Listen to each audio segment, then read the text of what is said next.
White limestone buildings glowing in golden light, colonial architecture contrasting with ancient Mayan roots, and reflections of Spanish arches, dancing, and rain puddles. This is Merida, Mexico, the safest major city in the whole country and the cultural heart of the Yucatan Peninsula. I'm Lauren, and I spent a week exploring this fascinating city where Spanish colonial history meets Mayan tradition, creating something entirely unique in Mexico. Merida was founded in 1542 by Spanish conquistador Francisco de Montejo, and you won't believe this. It was built directly on top of an ancient Mayan city. Colonists used the stones from the Mayan pyramids to construct their churches and mansions.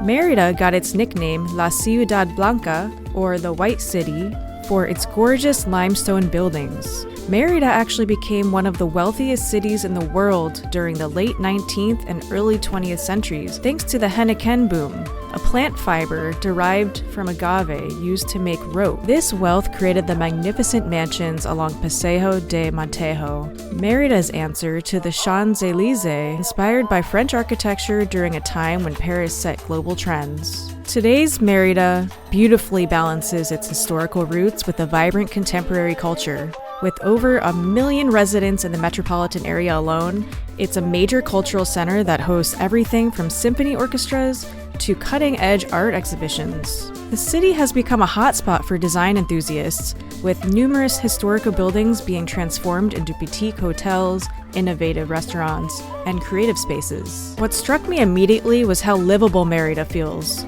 Wide sidewalks, abundant parks, and a pedestrian-friendly downtown make it a pleasure to explore on foot. And then there's the safety factor.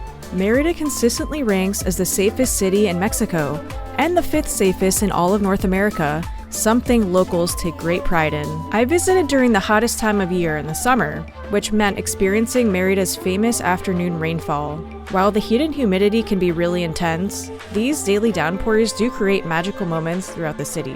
One of my favorite memories was watching the Spanish colonial architecture reflect perfectly in the puddles across the city, creating mirror images of centuries-old designs. These moments after rainfall transform ordinary streets into galleries of liquid art. I'd highly recommend checking out Merida if you like photography or art or just have an artistic eye. One of the most extraordinary experiences I had in Merida was witnessing Pac-to-Pac, the ancient Mayan ball game that dates back over 3,000 years. Believe me when I say this is not just a sport to the Mayans. It's a living connection to the Mayan civilization. Players use their hips to hit a solid rubber ball, weighing about 9 pounds, through stone hoops placed on very high walls. What makes this even more impressive is the historical significance. In ancient times, this game had a profound religious meaning. Some historians believe the captain of the winning team might have been sacrificed, considered the highest honor as a messenger to the gods. So while it was a huge honor to be sacrificed to the gods, technically they were killing off their best players and the most athletic people in their society. Today, the ceremony and exhibition games held in Merida every Friday night offer a powerful glimpse into pre-Columbian culture without the sacrificial elements, thankfully. The Pac-to-Pac game is the place to be on a Friday night in Merida, so if you want to get there early to score a seat, I highly recommend it. And if you have a zoom lens, I'd highly recommend bringing it. I only had an 85mm and I was quite far back in the crowd, so I didn't get to see very close up. Speaking of ancient Mayan traditions, I also participated in a traditional cacao ceremony, an experience I documented in detail in another video that I'll link in the description. To the Maya and Aztec, cacao wasn't just a food, but it was actually a sacred substance, often used in spiritual and religious ceremonies. The word chocolate actually comes from Nahuatl, the Aztec language, who called it chocolatl. That is super fun to say.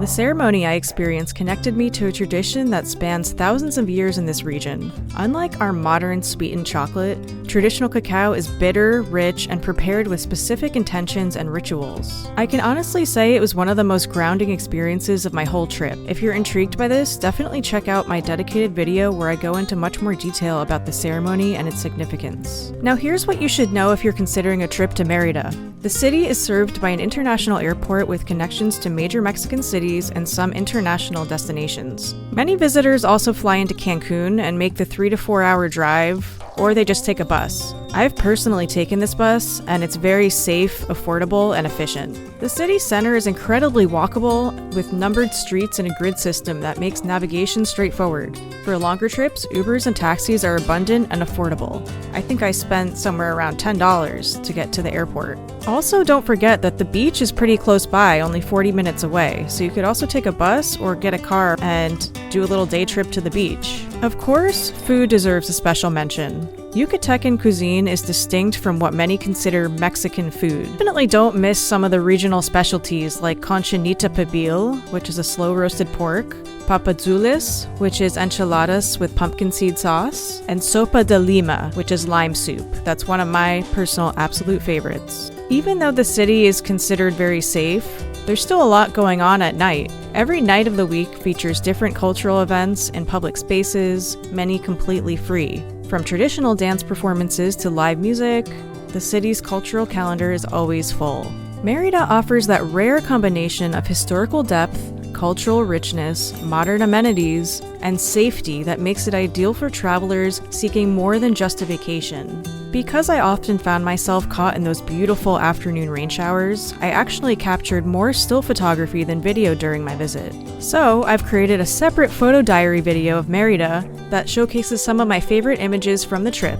You'll find that linked in the description as well. Whether you're drawn by the ancient Mayan history, colonial architecture, culinary experiences, or simply the warm hospitality of the people, Merida deserves a prominent place on your travel wish list. From the white city of the Yucatan, I'm Lauren. Hit subscribe for more immersive travel experiences, and don't forget to check out both of my other videos linked below. Thank you so much.